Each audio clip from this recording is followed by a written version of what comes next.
एक दिन बिना कुनै सूचनापूर्वक छोरो मेरा सामु उभिन आयो। उसलाई हष्टपुष्ट देखेर मैले आफ्ना सारा दुश्चिन्ता र गुनासा बिर्सिएँ। तर उसले डेरामा बस्ने बित्तिकै निधार खुम्च्याउँदै भन्यो, "तपाईँले अझै छोड्नु भएन यस्तो मुसाको दुलो जस्तो कोठा?" मेरा आँखामा उसलाई देखेर जुन खुसीको आँसु तिलपिलाएको थियो त्यसमा अचानकै पीडा मिसियो।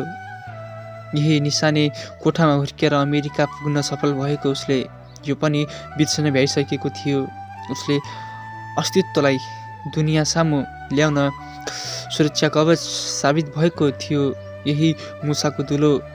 मैले बुझेँ यी वर्षहरूमा उसले उचाइमा पुगेर पर्याङ बिर्सिन सिकिसकेको रहेछ। झन्नै मर्माहत भए म, तर पनि मनको तितो बोलीमा नमिसाउन कोसिस गर्दै मैले उसको हालखबर सोधेँ। उसले मुख खुम्च्याउँदै मलाई ढोग्यो अनि कहाँ बसु भन्ने भावले कोठाभरि आँखा डुलायो र अन्त्यमा हिचकिचाउँदै गएर खाटमा बस्यो। मैले उसको अनुहारको भाव फस्ट झल्केको असुविधालाई देख्ने प्रयत्न गरिरहेँ। जब मैले चिया बनाउन तर्खर गरेँ उसले दुःख नगर्न आग्रहका साथ भन्यो, "बरु छिट्टै तयार हुनुहोस्, तपाईँको पासपोर्ट बनाउने व्यवस्था मिलाएको छु। सकेसम्म सबै कुरा समयमै मिले तपाईँलाई साथै लिएर फर्कनेछु।" पछि पो मैले थाहा पाएँ ऊ त लगभग 1 हप्तादेखि ससुरालीको महलमा बसेको रहेछ।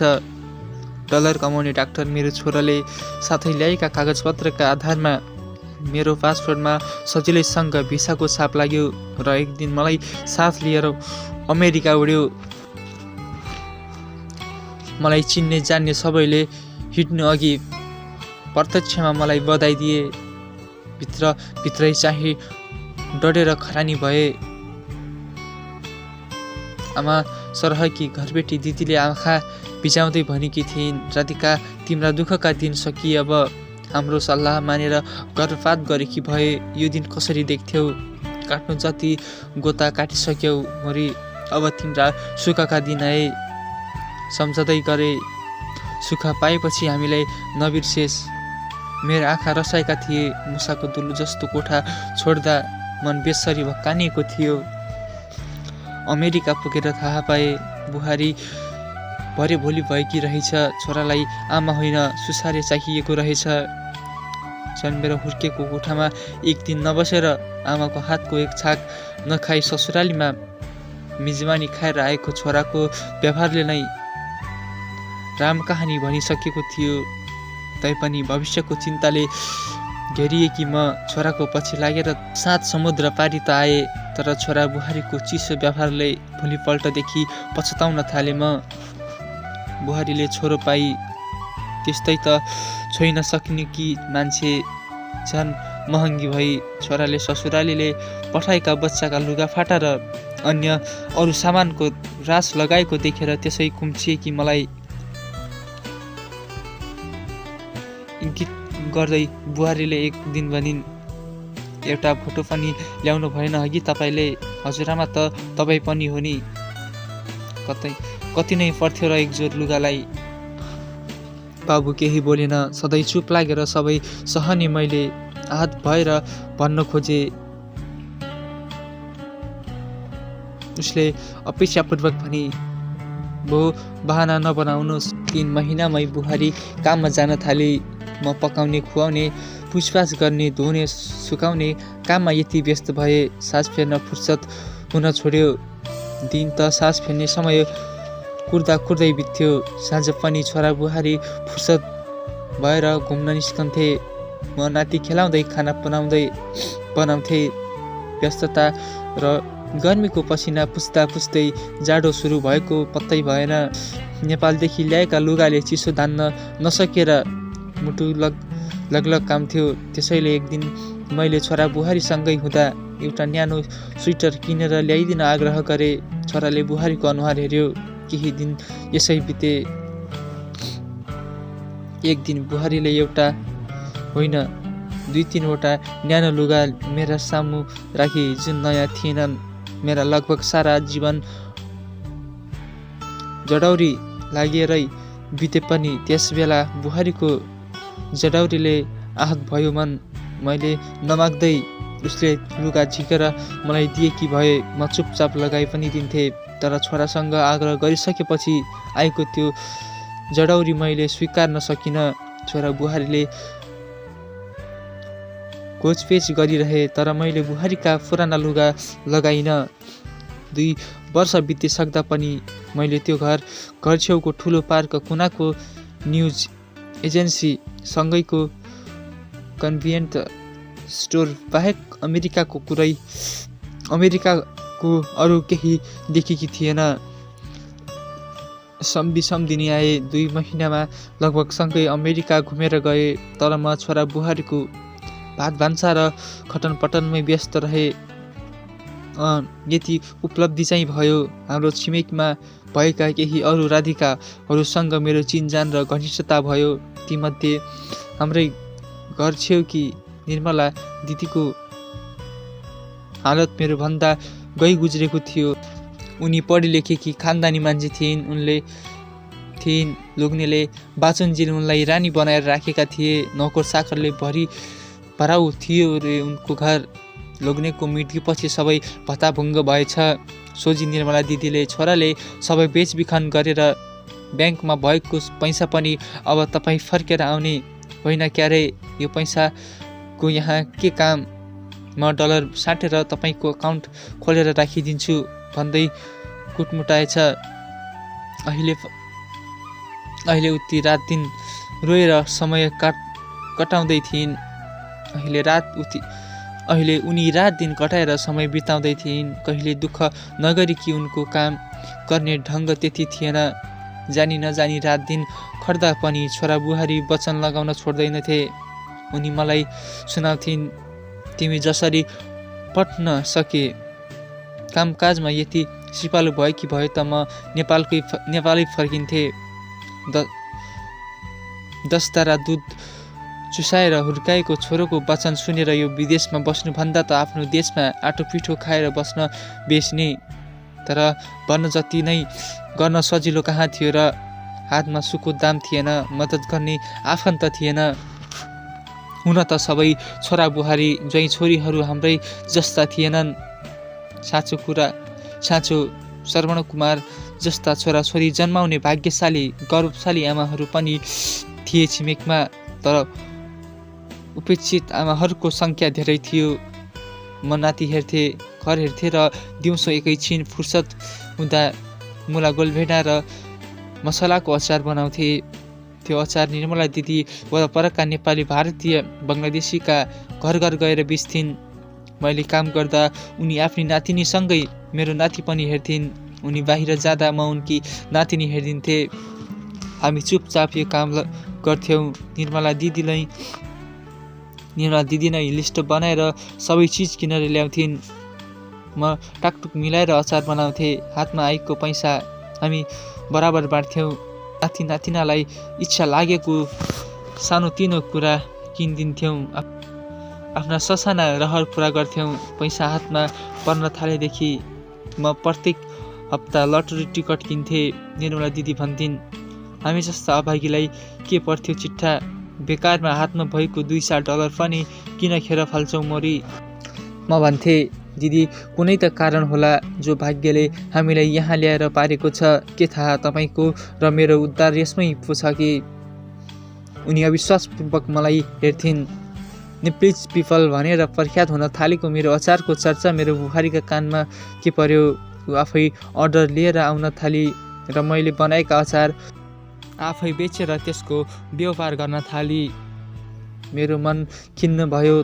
तर बुहारीले घर किन्न ब्याङ्कबाट लिएको ऋणको छोराका लागि स्कुलमा तिर्नुपर्ने महँगो फिस र घरमा बढेको अर्को एउटा खाने मुखको खर्चको दुखेसो गाउन छोडिन्। 4औं वर्षको अन्त्यतिर एक दिन निर्मला दिदी र म नातिना डुलाउँदै पार्कमा पुगेका थियौँ। म दिदीलाई नाति जिम्मा लगाएर सधैँझै लटरी टिकट चेक गर्न गएँ। काम चलाउ अङ्ग्रेजी त म बोल्थे पनि। तर त्यस बेला त्यो न्युज एजेन्सीको मान्छेले चार फेर भन्दा पनि मैले बुझिनँ या पत्याउन सकिनँ। म दौडेर निर्मला दिदी भए ठाउँ गएँ अनि निली काली हुँदै भने, ए दिदी त्यहाँ हिँड्नुहोस् त झट्ट, त्यो गोराले अचम्मको कुरा पो गर्छ त। दिदी र म फेरि न्युज एजेन्सीमा गयौँ। साँच्चै यो फुटेको तकदिरले चमत्कार गरेछ, मलाई चिट्टा परेछ। दिदीले वल्ल परेर कहिले मलाई अनि कहिले त्यो चिट्ठा पसलेलाई हेरिरहन्। पहिले त मलाई पत्यारै लागेन, जब लाग्यो आँखामा आँसु उम्लियो, पेटका आन्द्रा बाटिए। मैले बाहिर निस्केर बान्ता गरेँ। दिदी र मैले कसैलाई केही नभन्ने अठोटका साथ दिदीकै चिनजानको एउटा वकिलको मद्दतले निकै बेर लगाएर फारम सारम भर्यौँ र न्युज एजेन्टले भनेका सबै औपचारिकता पुरा गरेर घरतर्फ लाग्यौँ। बाटामा लामो हिसाब किताब गरेर दिदीले भनिन्, ट्याक्स कटाएर पनि करोडौँ बराबरको नेपाली पैसा पाउँछौ मोरी, के गर्छौ यतिका पैसा? म केही बोलिनँ। खबर सानो थिएन, त्यसैले हामी चुप लागे पनि। एक कान दुई कान मैदान भइहाल्यो। छोरा बुहारीले मलाई यहाँ आएदेखि पहिलो पटक आफ्नो छेउमा राखेर विनम्र स्वरमा चिट्ठाका बारेमा सोधे र टिकट हेर्ने इच्छा व्यक्त गरे। मैले फोटोकपी देखाएँ। छोरा बुहारीले मुखामुख गरे। छोराले ओरिजिनल कपीका बारेमा सोध्यो। मैले भने सुरक्षित छ। छोरा बुहारीले नम्बर मिलाएर हेरे। दुवैको अनुहार धपक्क बल्यो। चिसोले कठ्याङ्ग्रिएर निला भएका दरखरीका मेरा हात समसम्याउँदै छोराले भन्यो, के भएको यो तपाईँको हात? हेर त मन्जु, कति साह्रो। बुहारीले पनि मेरो हात समाउँदै भनी, लौ हेर त, घरमा यतिका क्रिम र लोन्सिनहरू छन्, यस्तो लगाउने गरे हुन्छ नि। म भरे आउँदा राम्रो खाले ह्यान्ड क्रिम ल्याएर आउँछु। छोराले मेरो हात सुमसुम्याउँदै बुहारीसँग ठुलो स्वर गरेर भने जस्तै गर्यो, अलि ख्याल राख्ने गर है आमाको। अमेरिका टेक्दाको सुरुको एउटा दिनको सम्झना भयो मलाई। एक दिन हात पटपटी भएर फुटेर चिरा पर्यो र बाथरुममा भएको एउटा बट्टामा केही नहेरी क्रिम झिकेर लगाएकी थिए। अलि सन्चो महसुस भयो, त्यसैले दिनभरिमा 2-3 फेरि लगाए। साँझ बुहारी आएर बाथरुममा के छिरेकी थिइन्, सिँगै घर उचालिन्। यति महँगो अनुहारमा लगाउने क्रिम खाएर पो सके जस्तो छ त तिम्री आमाले श्रवण। 1 पैसाको उत्पत्ति छैन, 4 पैसाको खती। अनपढ गवार त छन्, एक थोपो सुमत पनि छैन। अर्काको घरमा अर्काको सामान चलाउँदा सोध्नुसम्म त पर्छ नि। बुहारीले नेपालीमा अङ्ग्रेजी मिसाएर भनेका एक शब्द बुझेर पनि म त्यति महामत भइन जति छोराले वचन सुनेर भए। उसले भन्यो, के आमा तपाईँ पनि पढ्न आएन? ठिकै छ, कम्तीमा सोध्नु त पर्छ उसको सामान चलाउन अघि। थाहा छ कति पर्थ्यो त्यो क्रिमको? तपाईँले नेपालका 1 वर्ष काम गरेर कमाएको पैसाभन्दा धेरै पर्छ। बुझ्नु छैन? त्यसपछि छोरा बुहारीले योभन्दा राम्रो ठाउँमा योभन्दा राम्रो घर किन्ने, छोरालाई अझै राम्रो र महँगो स्कुलमा राख्ने, होलिडेमा जाने आदि सारा सपना देखेर भ्याए। आफ्ना लागि मेरा लागि न्यानो लुगा आए, ह्यान्ड क्रिम आयो। म आएदेखि भान्सामा नछिरेकी बुहारी पक्कै तुल्याइमा लाग्न थाली। मैले पैसा पाउने नितो भइसकेपछि छोराले भन्यो, मेरो अकाउन्टमा राखे भइहाल्छ, तपाईँको त अकाउन्ट पनि छैन, त्यसमाथि यतिका पैसा, फेरि मेरो अकाउन्ट पनि तपाईँकै त हो। मैले बिस्तारै भने, जब तिम्रो घर मेरो भएन तब तिम्रो एकाउन्ट मेरो कसरी हुन्छ बाबु? तिमी चिन्ता नगर, म सबै सम्हालिहाल्छु। छोराको अनुहार रातो भयो, तर पनि उसले भनेरै छोड्यो, आमा तपाईँ सोझो हुनुहुन्छ, लेखपढ गर्न जान्नुहुन्न, कसैले झोलझाल गरेर सबै पैसा लिइदिए के गर्नुहुन्छ? सोझो छु बाबु, त्यसैले परमात्माको निग्रहमा छु। जे मेरो निधारमा छ त्यो मबाट कसैले खोज्न सक्दैन। जे मेरो निधारमा छैन त्यसलाई जतिसुकै कपट गरेर पनि म आफूसँग राख्न सक्दिनँ। त्यसैले तिमी चिन्ता नगर। त्यही साँझ उसले एउटा फारम ल्याएर मेरो अगाडि राख्दै भन्यो, पासवर्डमा लेखेकै चाहिँ यो ठाउँमा नाम लेख्नुहोस्। पासवर्ड बनाउँदा मैले नै अघि सरेर भनेकी थिएँ म आफ्नो नाम लेख्न सक्छु, सही गर्न सक्छु। मैले सोधेँ, के हो यो, के हुनु नि अरू? तपाईँले ब्याङ्क एकाउन्ट खोल्ने निवेदन, आफ्नो एकाउन्टमा पैसा राख्छु भने होइन तपाईँले? मैले त्यो फारम हेरेँ, त्यो एकाउन्ट खोल्ने निवेदन नभएर अथोरिटी लेटर थियो, जसमा लटरीको पैसा आफ्नो एकमात्र सन्तानलाई बुझ्न र उसको एकाउन्टबाट राख्न म सहर्ष बिना कुनै दबाब मन्जुर छु भन्ने बेहोरा लेखेको थियो। अङ्ग्रेजीमा लेखिएको छ। तपाईँ कहाँ बुझ्नुहुन्छ र यति ध्यान दिएर हेरिरहनु भएको छ? नाम लेख्नु छिटो। छोराले हतारिँदै मलाई कलम थमाउन खोज्यो। मैले आँखा उठाएर उसको अनुहार हेरेँ। आफ्ना अगाडि साक्षात् दामोदरलाई देखेँ मैले। मेरो हात उठ्यो र उसको गालामा बज्रियो। विस्मित भएर चिच्यायो, आमा भनेर। दामोदरको रगतमा आफ्नो दुध मिसाएर मैले सोचेँ, त्यो रगतको विकृति पखालियो। कत्रो ठुलो भ्रम मेरो। झिप्रोबाट उठाएर यहाँसम्मको बाटोमा तलाई उभ्याउन हजार लाख पटक मारे मैले आफूलाई, तर त्यो सब व्यर्थ गएछ। यो जुन थप्पड मैले अहिले तेरो गालामा हाने, त्यो खास मेरो लागि थियो, किनकि मैले नै तलाई सन्तान मान्ने गल्ती गरेँ। भविष्यको पुँजी सहारा मानेर रगतले चिसेर हुर्काउने गल्ती गरेँ। आज मलाई बितेका त्यस्ता रातप्रति अफसोस छ, जब तलाई न्यानोमा सुताएर म तैले भिजाएको ठाउँमा सुतेँ। मलाई ती साँझ बिहानी प्रति अफसोस छ, जब तेरो पेट भर्ने आफू भोकै बस्थे। त्यो जाडो यामप्रति अफसोस छ, जब तलाई न्यानो राख्न मैले हिउँ झै कठ्याङ्ग्रिएर रात बिताए। ती गर्मीका रातहरूप्रति अफसोस छ, जब तलाई हम्केर शीतलता दिँदै आफू पसिनामा भिजिरहे। श्रवण, मलाई यति बेला सबैभन्दा ठुलो अफसोस तलाई जन्माएकोमा छ। मैले आँसु पुस्दै फेरि भने, तेरो पेट भर्नको निमित्त म आफ्नो शरीरसम्म बेच्न तयार थिएँ कुनै दिन, तर त पैसाको निम्ति मलाई अनि आफ्नो इमानलाई बेच्न तयार भइस्, आफ्नो बाउले झैँ। मैले अफसोसपूर्ण स्वरमा भने, मलाई बाँकी जीवन तेरो भात भान्सा गरेर बिताउनमा कुनै गुनासो थिएन। बुहारीको वचन सहन गाह्रो थिएन। यति त मेरो सन्तान बन्न सकेको भए।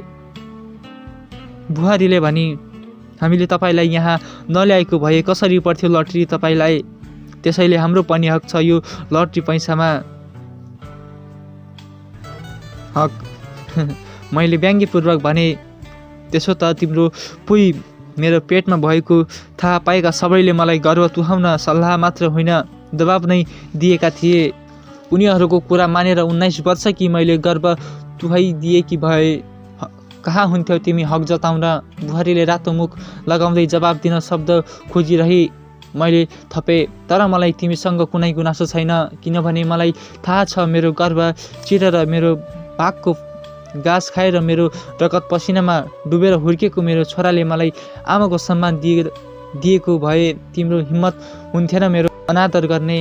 एकछिन चुप लागेर मैले भने, छोरा तिमीले पनि जन्माएकी छौ, हुनसक्छ तिमीले मेरो भोगाइ भोग्नु नपर्ला, तर यो नबिर्सनु, तिम्रो सन्तानको रगतमा मेरो सन्तानको रगत मिसिएको छ। तिमी राधिका नभए पनि तिम्रो सन्तान श्रवण हुन सक्ने सम्भावना छँदै छैन भन्ने नसोच।